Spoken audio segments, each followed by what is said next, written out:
সুপ্রিয় দর্শক আসসালামু আলাইকুম। Welcome back to my channel cooking studio by Aorin. প্রতিদিন নাস্তা তৈরি করার ঝামেলা রাতে চাইলে আপনারা একটি ডিম দিয়ে দারুণ মজার এই নাস্তাটিকে একবার বানিয়ে কমপক্ষে 1 মাসের মতো সংরক্ষণ করেও খেতে পারবেন। খেতে দারুণ মজার হয়, একবার তৈরি করে দেখবেন, সবাই এটাকে অনেক বেশি পছন্দ করবে আর অনেক মজা করে খাবে। নাস্তা তৈরি করার জন্য এখানে একটি মিক্সিং বোল নিয়েছে। এখন এর মধ্যে দিয়ে দিচ্ছি একটি ডিম। এরপর এখন এর মধ্যে দিয়ে দিচ্ছি 1 চামচের 4 ভাগের 1 ভাগ পরিমাণ লবণ। এরপর দিয়ে দিচ্ছি 4 টেবিল চামচ পরিমাণ চিনি। এখন প্রথমে এই সমস্ত উপকরণগুলোকে একটি হ্যান্ড হুইক্স দিয়ে খুব ভালো করে বিট করে নিব। এটাকে এইভাবে ততক্ষণ বিট করব যতক্ষণ না পর্যন্ত ডিমের মিশ্রণটা এরকম একটু লাইট আর ফোমি হয়ে আসে। বিট করতে করতে এখন চিনি খুব ভালো মতো গলে মিশে গেছে। তো এই পর্যায়ে আমি এর মধ্যে দিয়ে দিলাম 1 কাপ পরিমাণ ময়দা। এখন প্রথমে একটি হ্যান্ড হুইক্স দিয়ে এগুলোকে খুব ভালো করে মিশিয়ে নিচ্ছে। আপনারা চাইলে এই মেশানোর কাজটি হাত দিয়েও করতে পারবেন। তো আমি এটাকে এখন হাত দিয়ে মিশিয়ে নিচ্ছে। আর আমি এখানে 1 কাপ এবং আরও 4 টেবিল চামচ পরিমাণ ময়দা ব্যবহার করেছি। তো খুব ভালো করে মিশিয়ে নেওয়ার পর এখন আমাদের ডো রেডি। এখন হাতটাকে ধুয়ে এসে আমি এরকম নাস্তার শেপ তৈরি করে নিচ্ছি। তো যে কটা নাস্তা তৈরি করব ওভাবে এই ডোটিকে ভাগ করে নিলাম। এখন আমি নাস্তাগুলোকে তৈরি করব, তাই একটি ডো নিয়ে একটি সমতল জায়গায় নিয়ে নিচ্ছে। এরপর এটাকে বেলে নিচ্ছে। আর বেলা সুবিধার জন্য একটু ময়দা ছড়িয়ে নিলাম যাতে করে বেলতে সুবিধা হয়। এরপর এটাকে আমি গোল করে কেটে নিব।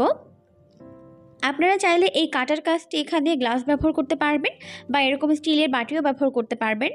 তো আমি এখানে কুকি কাটার নিয়েছি আর কুকি কাটার দিয়ে এরকম রাউন্ড করে কেটে নিচ্ছে। তো কেটে নেওয়া হয়ে গেলে এখন আমি এর মাঝখানে এভাবে আঙুল দিয়ে একটু ডিপ করে দিচ্ছি। এরপর আমি এভাবে এটাকে কেটে নিচ্ছি। এখানে আসলে বলে দেওয়ার কিছুই নেই, আপনাকে একটু দেখেই বুঝে নিতে হবে। তো কেটে নেওয়া হয়ে গেলে এখন আমি এরকম ফুলের পাপড়ি তৈরি করে নিচ্ছি। তো এইভাবে 2 আঙুল দিয়ে চাপ দিলে হয়ে যাবে। তো ব্যাস হয়ে গেছে। এখন আমি একটি কাঁটা চামচ দিয়ে এইভাবে উপরটাতে একটু ডিপ করে দিচ্ছি, এতে করে খুব সুন্দর একটা ডিজাইন তৈরি হয়ে যাবে। তো ব্যাস তৈরি হয়ে গেল আমাদের একটি নাস্তা শেপ। সেমভাবে আমি সবগুলোকে তৈরি করে নিব। এখন সবগুলো তৈরি করে নেওয়া হয়ে গেছে। এখন আমি এগুলোকে ফ্রাই করে নিব। তো এই জন্য চুলায় একটা প্যান বসিয়ে দিয়েছি আর যথেষ্ট পরিমাণে সয়াবিন তেল দিয়ে তেলটিকে মিডিয়াম গরম করে নিয়েছে। এখন এর মধ্যে একটি একটি করে নাস্তার শেপ দিয়ে দিলাম। এখন প্রথমে চুলার আঁচটিকে মিডিয়াম ফ্লেমে রেখে এটাকে ভেজে নিব। তো প্রায় 3 মিনিটের মতো চুলার আঁচটিকে মিডিয়াম ফ্লেমে রেখে ভেজে নেওয়ার পর এখন এটাকে উল্টে দিচ্ছে। তো এইভাবে উল্টে পাল্টে নাস্তাগুলোকে আমি এরকম গোল্ডেন ব্রাউন করে ভেজে নিয়েছি।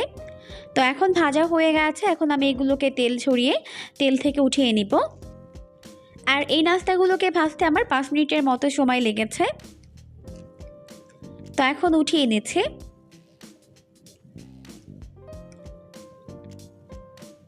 তো সেমভাবে আমি সবগুলো নাস্তা ভেজে উঠিয়ে নিয়েছি।